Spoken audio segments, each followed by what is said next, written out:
과거의 나, 미래의 나. 수십 년 동안 태워왔던 담배와의 이별을 위해 준비하고 있는 당신. 과거에 나의 흡연 행태는 어떠했는지, 그리고 금연 이후 변화된 나의 미래 모습에 대해 생각해 보신 적 있으신가요? 과거의 나는 주로 어떤 상황에 흡연을 했을까요? 스트레스를 받거나 과도한 음주를 했을 때, 혹은 식사 후나 화장실을 이용할 때 등의 여러 상황 속에서 흡연을 했을 것입니다. 그럼 흡연은 나에게 어떤 악영향을 주며 얼마나 위험할까요? 먼저 뇌졸중 발생 위험이 증가하며 니코틴으로 인해 중독과 금단 증상이 발생합니다. 다음으로 관상동맥 질환 발생 위험 증가와 신장 기능이 손상되기도 하며 남성 생식계에서는 발기부전과 남성 성기능 장애를 유발합니다. 마지막으로 혈액순환 장애를 유발하여 말초혈관 질환을 발생시킬 수 있으며 피부도 건조해지고 주름이 생기는 등 또래에 비해 조기 노화가 올 수 있습니다. 이렇게 흡연은 나의 건강을 해치는 근본적인 원인 중 하나입니다. 그런데 흡연이 나의 건강만 해칠까요? 내가 흡연을 하게 되면 자연스레 내 주변 사람들에게도 간접 흡연이라는 악영향을 미치게 됩니다. 간접 흡연이란 타인의 담배 연기에 노출되는 것이며 강요된 흡연 또는 강제적 흡연이라고도 합니다. 담배 연기는 흡연자가 담배를 흡입한 뒤 내뿜어 나오는 주류연과 담배가 타면서 나오는 부류연으로 나누어지는데, 내 주변 사람들이 발암물질로 이루어진 이 연기를 마시게 되면 흡연하는 것과 다름없는 영향을 받게 됩니다.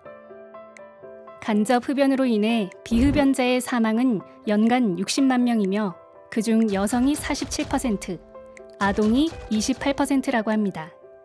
폐암 발생 위험과 관상동맥 심질환 위험도 증가하며 흡연자와 함께 자라는 아이일 경우 출생 후 5세가 될 때까지 무려 102갑의 담배를 피운 것과 같다고 합니다.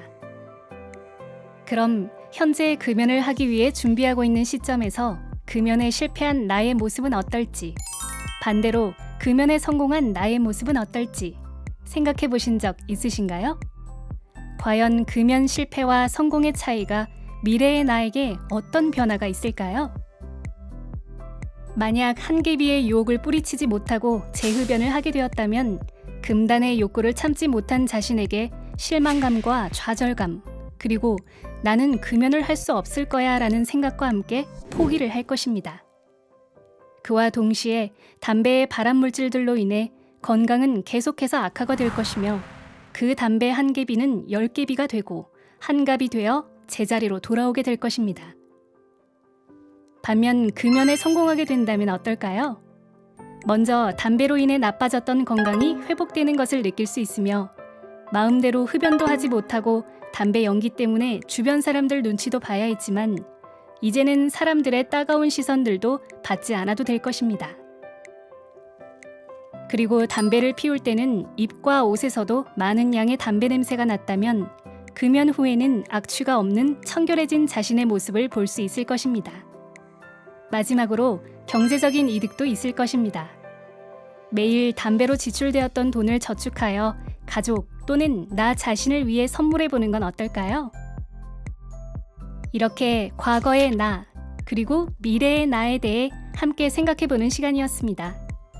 금연을 준비하고 있는 시기에 가장 중요한 것은 과거의 나는 어떤 유혹과 상황 속에서 금연에 실패했는지 생각해보는 것이 중요하며, 미래의 내가 금연을 실패했거나 혹은 성공했을 때 나는 어떤 모습일지 머릿속으로 그려보는 것이 가장 중요합니다. 금연이라는 힘든 도전을 앞두고 계신 참가자 여러분들의 금연 성공을 위해 저희 부산금연지원센터는 항상 응원하고 함께하겠습니다. 감사합니다.